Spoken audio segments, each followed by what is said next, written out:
مش بسأل فين ربنا سايبني كده مش لاقي اكل، ولا فين ربنا سايب الامه بيحصل فيها كده.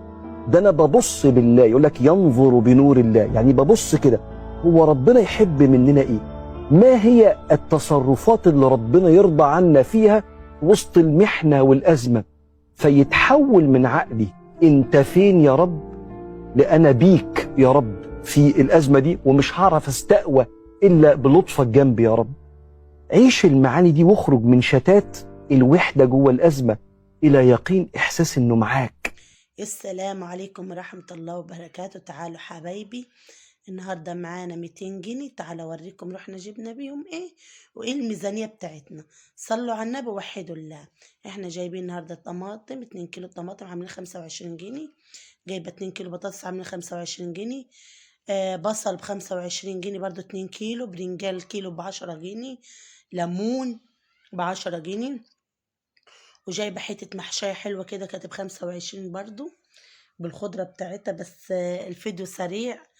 ف فانا بقى ايه ما بحبش اطول معاكم في فيديوهاتي، فبوريكم ايه اللقطة بس ايه اللي مطلوب، وبعد كده يعني بقول لكم ايه المطلوب يعني عشان الفيديو ما اطولش عليكم. وجينا بقى ايه يا حبايبي عايزين نعمل بقى حبة عدس عشان احنا عندنا جو الشتاء والدنيا ساقعة.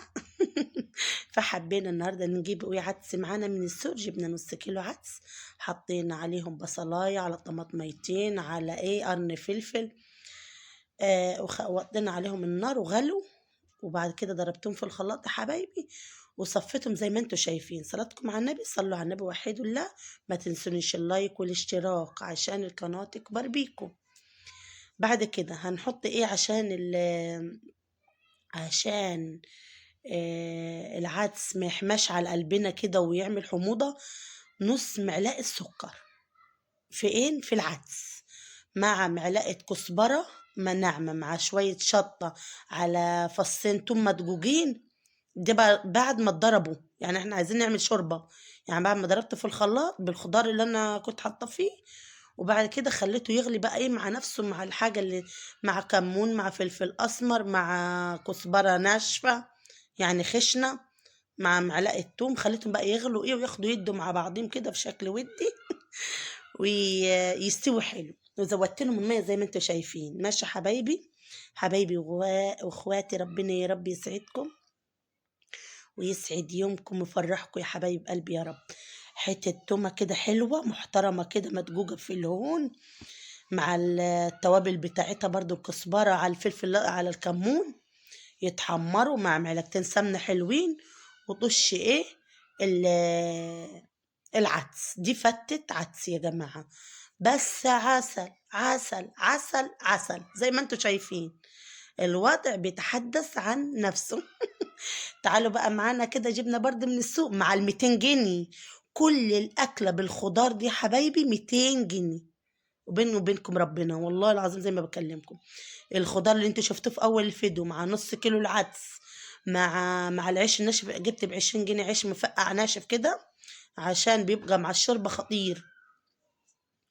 وقطعت بصلاية كده بمية بخل بليمون، مع شوية مخلل، مع مخلل بننجان مع فلفل أحمر وإيه. وعملنا بقى شوربة، اللي عايز يشرب بالمعلقة، واللي عايز ياكل فتة العيش.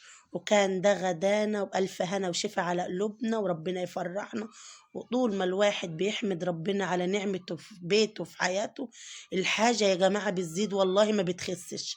تسمي على قرشك، القرش ده بتاعك اللي في ايدك تلاقيه جايب حاجات بالهبل. انا والله ما صدقت ان 200 جنيه جابوا معايا ده، وعملت الغدا منهم. وكان كده حبايبي اخر الفيديو بتاعي. ما تنسوش في اللايك والاشتراك عشان نرفع القناة ونعملها معانا. بصوا جمال الفتة عاملة ازاي، شوف حلاوتها. وفي رعاية الله وحفظه، مع الف سلامة.